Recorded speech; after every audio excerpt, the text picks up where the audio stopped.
Hello students, welcome back to Pavan's code hub. ఈరోజు మనం ఈ వీడియోలో అసలు ఓరియంటేషన్ ప్రోగ్రామ్కి సంబంధించి కంప్లీట్ డీటెయిల్స్ అనేది మనం చూసుకోబోతున్నాం. అసలు ఓరియంటేషన్ ప్రోగ్రామ్ అంటే ఏంటి, ఈ యొక్క ఓరియంటేషన్ ప్రోగ్రామ్ ఎవరికి కండక్ట్ చేస్తారు, దీనికి అటెండ్ కావడం వల్ల మనకి ఎటువంటి యూజెస్ అనేటివి ఉంటాయి అనేవి అయితే మనం స్టెప్ బై స్టెప్ అయితే చూసుకుందాం. సో ఓరియంటేషన్ ప్రోగ్రామ్ అనేది ఎవరైతే బీటెక్ ఫస్ట్ ఇయర్ ఫ్రెషర్స్ ఉంటారు కదా, వాళ్ళకైతే కాలేజ్ మేనేజ్మెంట్ అనేది కండక్ట్ చేయడం అయితే జరుగుతుంది.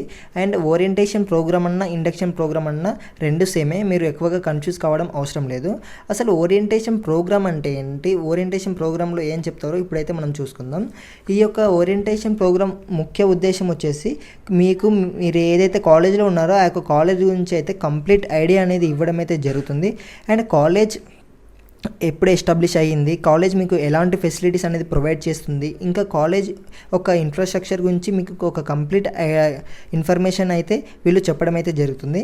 ఇంకా మీ యొక్క 4 years ఆఫ్ జర్నీ ఆ యొక్క కాలేజ్లో ఎలా ఉంటుంది, అండ్ కాలేజ్లో ఇంతకుముందు ప్లేస్మెంట్స్ రికార్డ్స్ ఎలా ఉంది, ఇవన్నీ అయితే మీకు 1 by 1 మీకు ఈ యొక్క ఓరియంటేషన్ ప్రోగ్రాంలో చెప్పడం జరుగుతుంది. అండ్ ఏ కాలేజీలోనైనా ఈ యొక్క ఓరియంటేషన్ ప్రోగ్రామ్ అనేది మినిమం ఒక 3 to 4 days అనేది అయితే ఖచ్చితంగా జరుగుతుంది. ఈ యొక్క 3 to 4 daysలో మీకు వీలుంటే మీరు అన్ని రోజులు వెళ్ళొచ్చు, లేదంటే మీరు చాలా దూరంలో ఉంటే మీరు ఒక సింగిల్ డే అయినా వెళ్ళొచ్చు.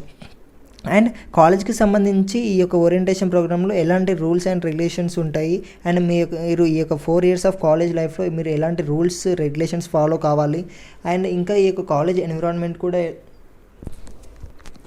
అండ్ ఈ యొక్క ఓరియంటేషన్ ప్రోగ్రాంలో మీరు ఏ బ్రాంచ్ తీసుకున్నారో ఆ యొక్క బ్రాంచ్ అసలు ప్లస్ పాయింట్స్ ఏంటి, అండ్ మీరు ఆ బ్రాంచ్ తీసుకోవడం వల్ల మీకు ఫ్యూచర్లో ఎటువంటి స్కోప్ అనేది ఉంటుంది అనేది అయితే మీకు ఈ ఓరియంటేషన్ ప్రోగ్రాంలో అయితే కంప్లీట్ ఎక్స్ప్లెయిన్ అయితే చేయడం జరుగుతుంది.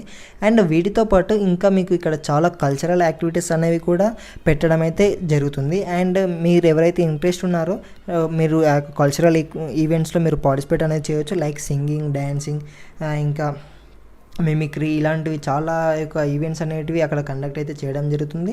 సో ఇంట్రెస్టెడ్ స్టూడెంట్ ఎవరైతే ఉన్నారో మీరు పార్టిసిపేట్ చేసి మీరు మీ యొక్క టాలెంట్ అనేది మీ యొక్క న్యూ ఫ్రెండ్స్ ముందు మీరు ప్రజెంట్ అనేది చేయవచ్చు. అండ్ బేసిక్గా ఓరియంటేషన్ ప్రోగ్రామ్ వల్ల మనకు స్టూడెంట్స్కి ఒక మెయిన్ యూజ్ ఏంటంటే మీకు చాలామంది న్యూ ఫ్రెండ్స్ అనేవాళ్ళు అక్కడ పరిచయం అయితే కావడం జరుగుతుంది.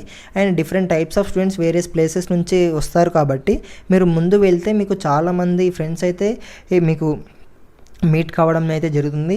అండ్ మీకు ఒక మంచి ఫ్రెండ్స్ గ్రూప్ అనేది అయితే మీకు బీటెక్ స్టార్ట్ కాకముందే మీరు చేసుకోవడం అయితే జరుగుతుంది. అండ్ మీరు వీలైతే మీ యొక్క పేరెంట్స్ని కూడా ఈ యొక్క ఓరియంటేషన్ ప్రోగ్రామ్కి తీసుకెళ్ళండి. వారికి కూడా మీ యొక్క కాలేజ్ గురించి ఒక బేసిక్ అండర్స్టాండబిలిటీ అనేది వస్తుంది. అసలు మీ కాలేజ్ ఎలా ఉంటుంది, మీ యొక్క కాలేజ్ కరికులం ఏంటి, మీకు కాలేజ్ ప్లేస్మెంట్ రికార్డ్ ఏంటి, ఈ యొక్క అన్ని డీటెయిల్స్ అనేది మీతో పాటు మీ పేరెంట్స్ కూడా తెలుసుకుంటారు.